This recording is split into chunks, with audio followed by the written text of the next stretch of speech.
Verse 7. Ngifuna ukuqeda bazalwane. Ayibona ke manje. Ungabi ohlakaniphileyo emehlweni akho. Mesaba uJehova. Asiyifundele engceni yokugcina.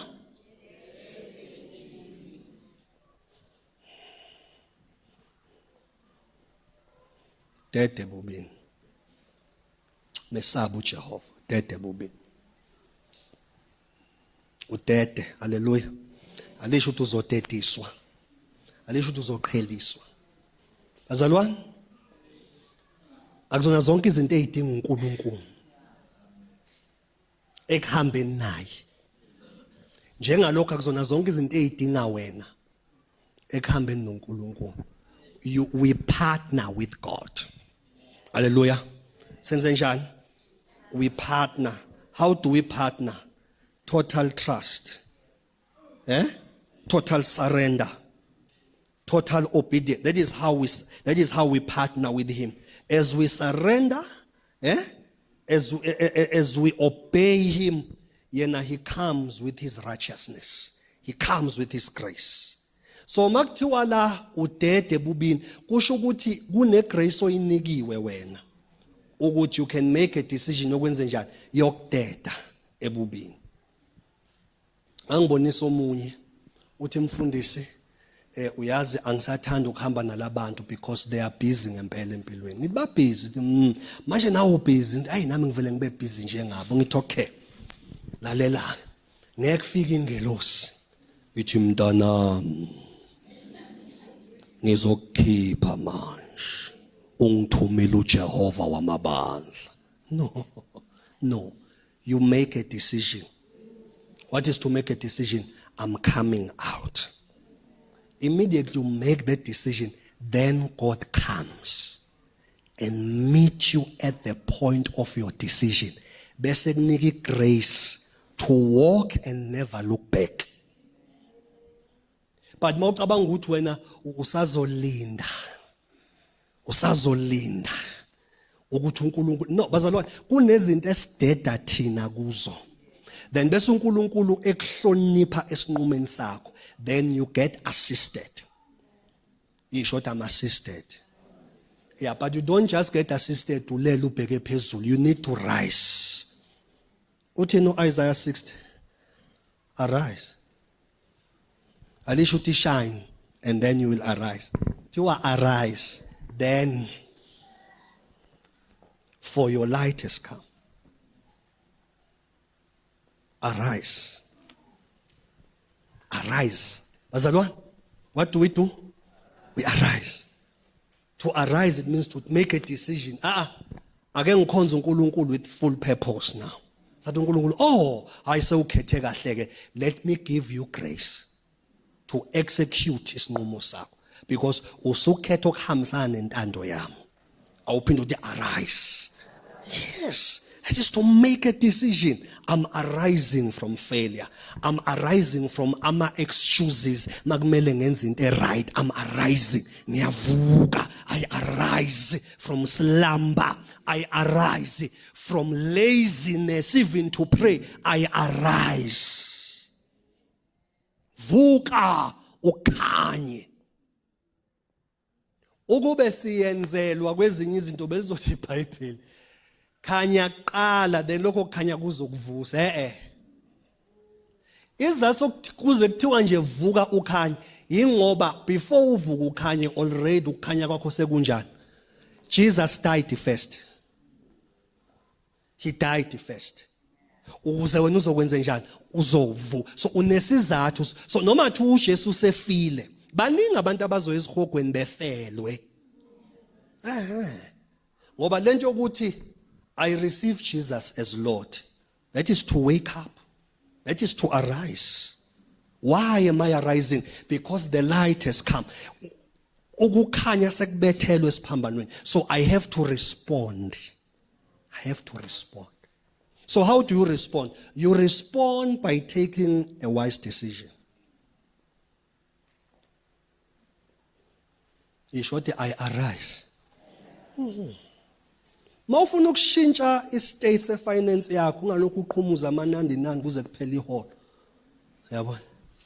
Dinga nezikipa ezidulayo namateku namaqhoks awu500. Namaphesi asezawu10.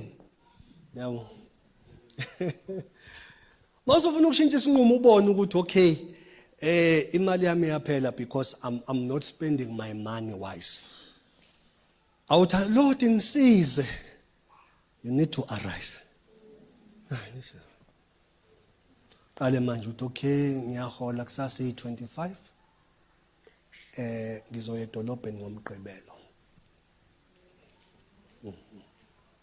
For the whole week uzongipakela lapha ebhank. Tshela imali. But mawuqeda khola bese iyashosholoza.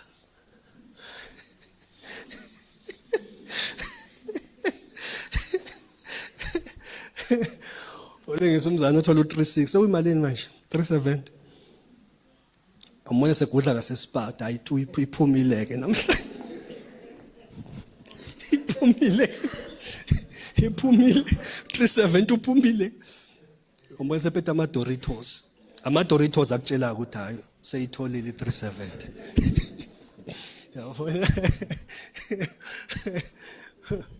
Isho ukuthi I arise. Yes. Rise up. You rise up and be radiant, for Jesus has dawned on you. And his glory now streams phezulu kwakho. Arise. Bazana siyakwenza ama-excuses.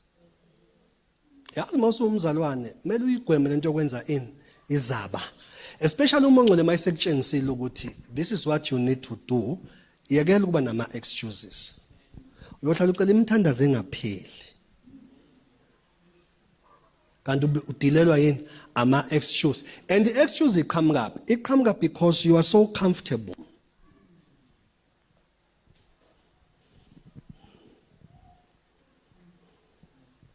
Ake sisho sithi Hebrews. Yeah, ngayichaza ku-Bible study. Sisavutha sikhonza ngoLwesithathu. The word Hebrew, it simply means he who comes out. Yeah.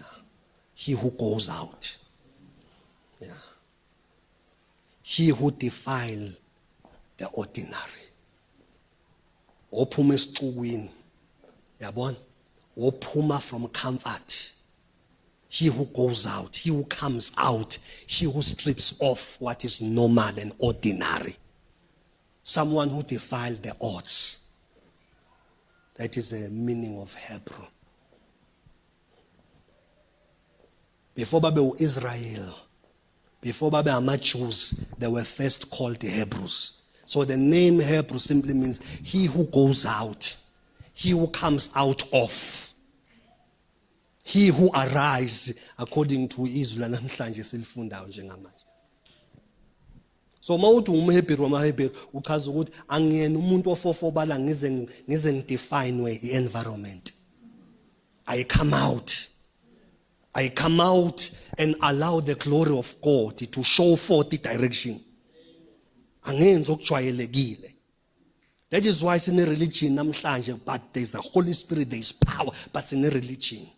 Because sibe confined by ukujwayeleka uhlale kwi-environment izokube iyona ekutshela ukuthi yenza kanjani. No, I'm a Hebrew. I come out of ngingophulukundlayo ngingofohlayo. The mighty name of Jesus. Right. Asibuyele lapha ke kuZaga chapter 3. Commitment to God. Commitment to Yahweh. Verse 8. Yizwake thiwa here's the result. Lokho kuya kuba impilo emzimbeni wakho. Nokuhlunyelelwa kwani bazalwane. iBhayibheli ungabolifunda ke sengathi uvukele ethu jaha emsebenzini. iBhayibheli malikhuluma, once iBhayibheli lakhuluma ngamathambo, mele wazi ukuthi ku-addresswa indaba ye-structure spiritual. Lento ichaza ukuthi kuyakuba impilo emzimbeni wakho. 2, you shall be established. Impilo yakho will develop a certain structure. Nekube umhambume. Nekube undingasithebeni. Nekube ikhakhasi maqhamuka umoya from the north lihamba now. Kuqhamuka umoya from the east. It means your life will begin to be given a structure esithize ne-weight ethize ukuze kube nento that you stand for. Yabona? Ngicela ukukusiza nje. Uyazi akwanele ukuthi usindisiwe and ngoba usindisiwe nje uthanda uJesu. Ekumthandeni kwakho, phakathi kumthandeni kwakho uJesu, phakathi ekukholweni kwakho. What is it that you stand for? Because simele izinto engafani but phakathi kuJesu. What are you standing for? Ngoba igift yakho ayifani nomuntu oseceleni kwakho. What do you stand for? Khona abantu abamele i-area yendumiso nje. Akazazi ezinye izinto. Into ayaziyo yini? They know worship.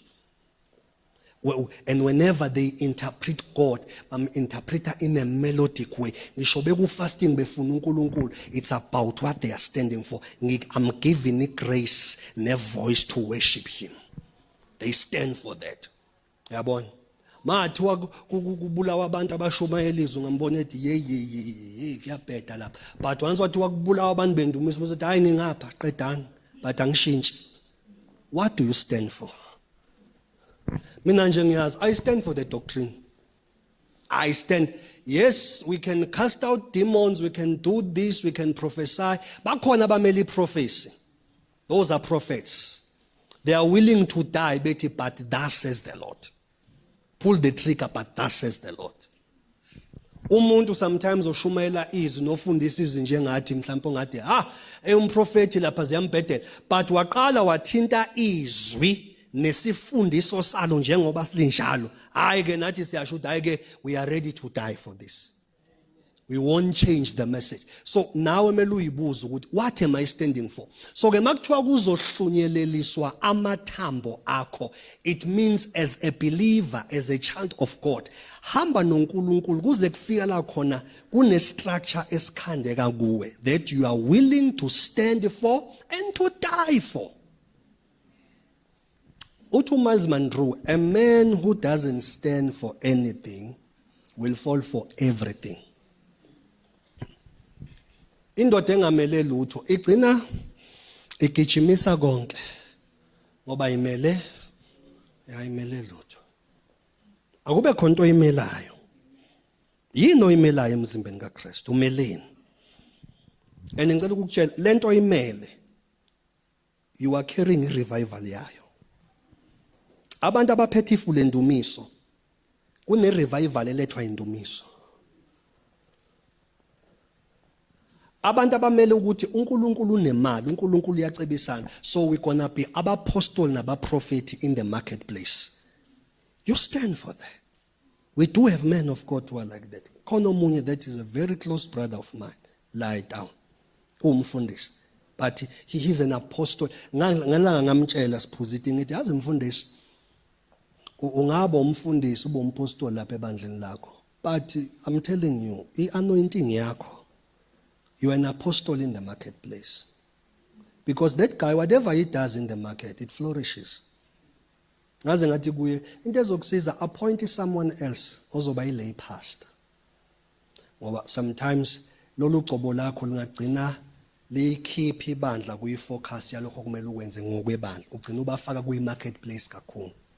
So that kuzoba nebalance, faka lokho kufaka ngokwe-marketplace ebandleni, but dedela someone ozoba deepanisha kuma wounds of Christ, because ugcobo lakho lumandla in the marketplace. So ziningi izinto engakhulunywa kulwisa abantu uzoyithulela, but awuthinta i-marketplace zomuzwe ethi I'm willing to die for this. So ke umeleni, if your structure, if ukuhlunyeleliswa amathambo akho, which structure are you standing for in the body of Christ? naye izinto engisho bazalwane angifuni ukuthi amen kanti nilahlekile what yino imele yini ombulelwe ngaye emzimbeni kaKristu that you are willing to die for. uNkulunkulu uzohlumelelisa amathambo akho in that department. Kunabantu abanikwe istructure somthandazo and ukuzalwa kwemvuselelo kuzoqhamuka through that department yomthandazo. There are many men of God I know. They have churches, they preach, they teach, they prophesy, they do this, but structure sabo, it is in prayer. Konje umunye ngimaziyo wa break record ibandla selithandaze 6 hours. Why said wow, what a nice opening prayer. Washaya izandla. Wow. Tuwa sesingaqala ke inkonzo. After 6 hours. Mongamnika imic ukuthi akathandeze lo yababa ngathi kuduma igenerator. With the way he pray, when he prays umuntu onedliso kuyamphoqa ukuthi aliphalaze. Because istructure sakhe, istructure umumo awunikiwe nanga ufela if persecution come, it's the department of prayer. Prayer. What are you standing for?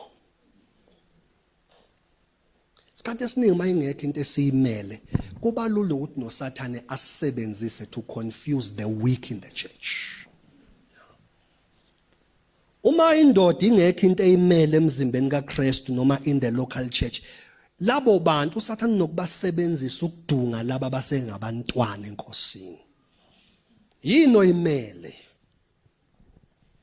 Yino ukuthi uma uthandaza kube yiyo eba more glorious than anything else. Mina njalo mangithandaza iBhayibheli livele likhazimule liconsa igazi lithi. Ilonto engenza ukuthi ngilifunde iBhayibheli ngiyihluphe ngalo because every time mangithandaza istructure sami is to teach the word, is to teach the kingdom principle. I can fight for that and I'm willing to die for that. What are you willing to die for? Phela uNkulunkulu awumfuni nje haphazardly. Mele umfune from your structure. Mele umfune from your structure. Bakhona abane structure so prophet. Khona. Izinto eziprofeta zizolala.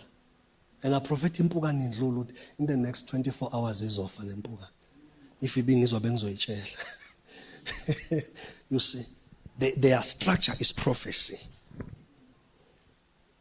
Khona abantu istructure sabo is to make sure ukuthi la bekhona mele kuzaleke izinto ezintsha.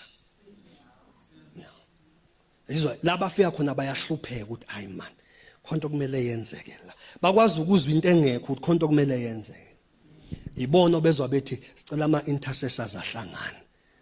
Abanayo igrace yokuintercede but banamehlo okubuka ukuthi by this season mele kwenzeke ukuthi wena wabona ama sons of Zakara okuthiwa babehlolisisa ikhadi bebazi ukuthi ngalesi sikhathi mele kwenzeke ukuthi eChrist domain. They cannot pray, they cannot worship, but once ba declare ukuthi ngalesi sikhathi mele kube ukuthi bezwa bethi sicela iworship nama intercessor kube inkonzo yabo nje. Sometimes they will be strict and say wonke umuntu owazi ukuthi uze esontweni sicela ahlale ekhaya. We need strictly intercessors and worshipers. Because mase kuzozalwa akafuneki umuntu ozoba ispectator. What is your structure? Jobuhleli phansi mafika amadoda nezibhamu la. What are you willing to die for as a believer? That's the question. Yini ongayifela ngoba ukholwa yini ongayifela ngeke ufele ukuthi uJesu inkosi. Bonke ababetshela lokho mhla kufika ama persecutions bayishintsha iconfession bathi sibuyela kuyiJudaism. But bonke abantu were willing to die. Bonke abantu were willing to face ama persecutions without fear. Abantu who had a structure, there is something they were willing to die for. Yini ongayimela emzimbeni kaKristu. Sekuthiwa nalo seceleni kwakho uyakuphikisa. Yini uthi no but I stand. I heard God. This is what is going to happen. usuyabona ukuthi uhambo lingakanani. Manje thina uNkulunkulu siyamkhonza ngoba I'm not well, I need healing. uNkulunkulu ngiyamkhonza ngoba I need that promotion. Ekumkhonzeni kwethu uNkulunkulu, it's all about Lord give me. Lord give me. Ingakho sinabo I receive type of believers. I receive. Christians of this age are not willing to give. Ihlukanisa lapho ke indaba yama nephiosis nama huios. Abantwana namadodana akhulile. Abantwana, they always enjoy receiving. Umntwana ubobuka nje lengane yakhe nenhliziyo, uyibuke le ngane yakho ukuthi uthatha isikhathi esingananto uyifundise, yipha. Athi hayi yipha. Ngoba by nature okwambela. Yabo. Omunye uzothi ngizokuncisha ngoba umnika ubhuti wakho. Omunye azayisakaze phansi. Akumele ubuke nje just ukuthi ukukhulisa ingane. Lento mele ikushumayeze ukuthi oh God, ngisenohambo noThixo. Nami ngibuye ngibenje. Nginamazinya asezashoda nje ngibuye ngibenje.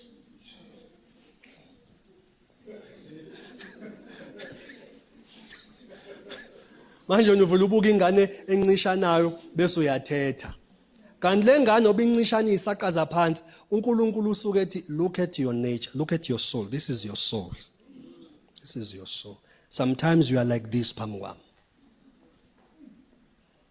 So uhlukanisa kanjani ke abantwana namadodana? Abantwana, they are always excited by the receiving part. I receive.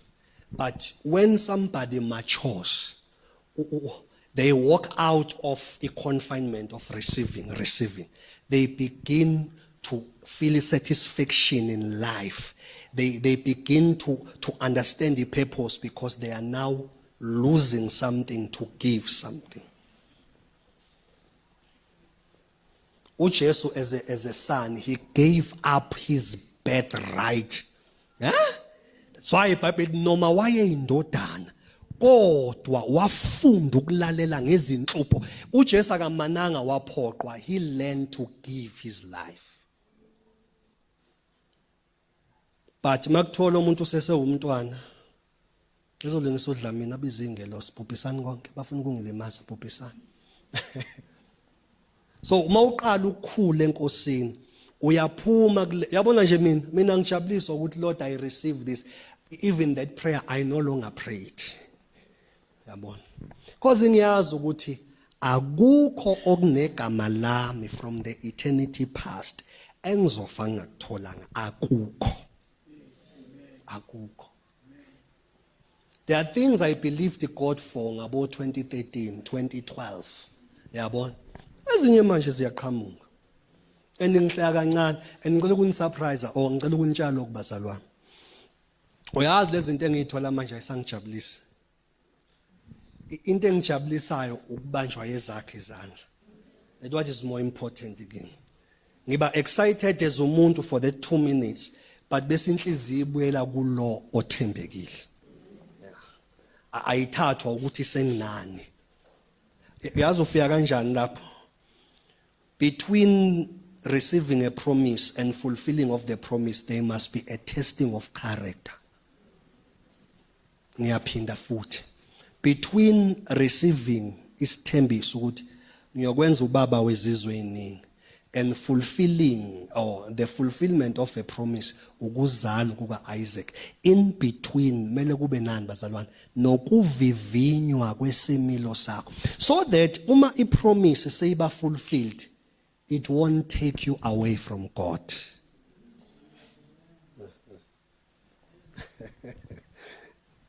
It won't take you away from God.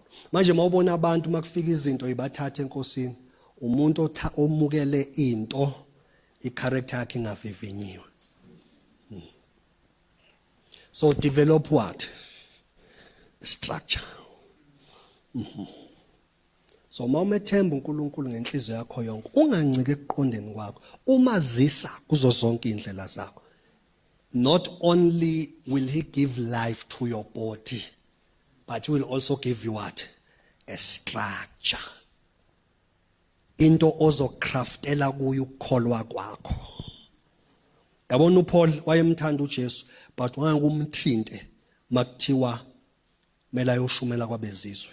He would risk his life ukuyoshumela kuma Gentiles because istructure sakhe besithi you shall present me kuma Gentiles kwabezizwe abangawazi umthetho kaMose, you shall present me. So he was willing to die. That is why he was willing ukuthi afakwe lapha eplangeni bamjumpula ikhanda. Jobuhleli phansi, every Sunday you receive the teachings. What director kuphi? Isiphi structure what director kuso lama teachings? Oba ngangikhuza the other Sunday ngithi ngekusiza ukungcoma enise umfundisi ibhoza bafowethu.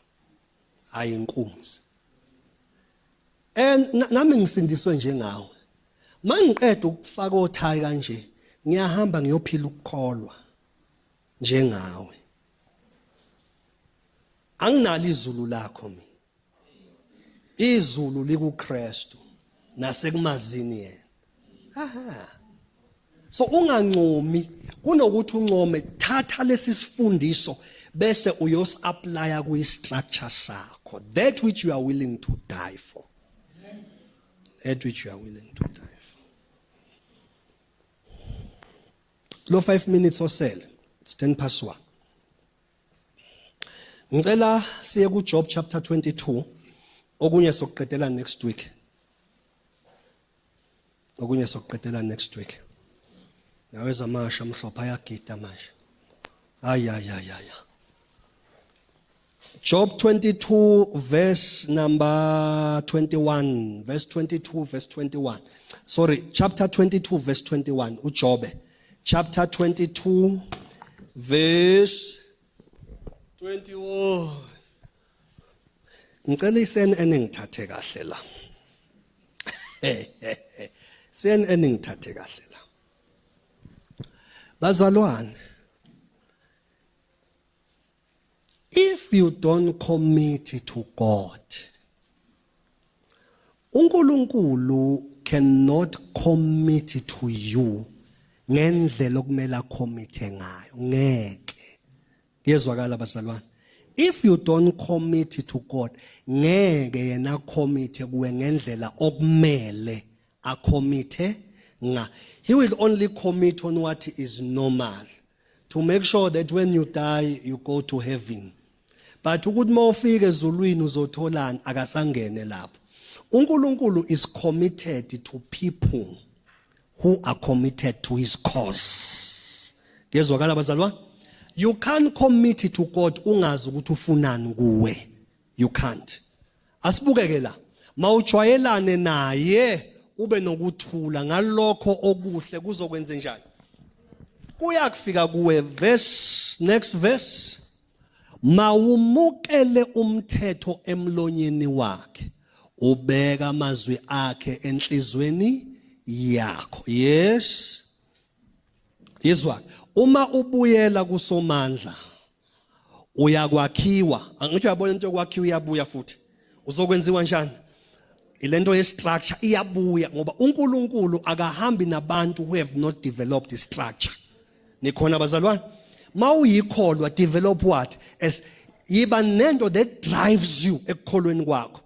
That is within the parameters of grace. What drives you? Yini ekwenza uphelelwe ubuthongo ebusuku mawubuka uhambo lenkosi? Yini ekwenza kunqamuka? Yini ekwenza ungene ku fasting ingamenyezelwanga mawubuka ukukholwa kwakho? Ukwakhiwa.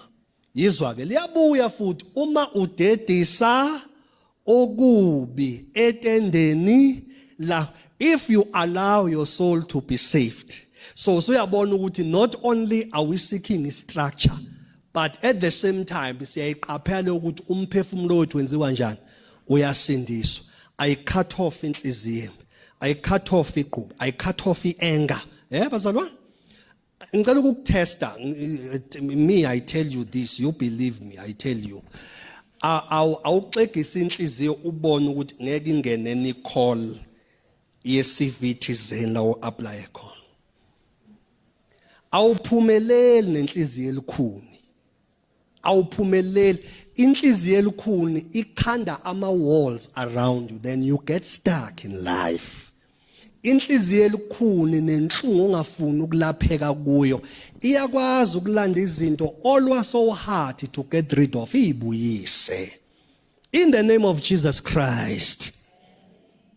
So ke mawufuna ukuba free, dedisa okubi etendeni.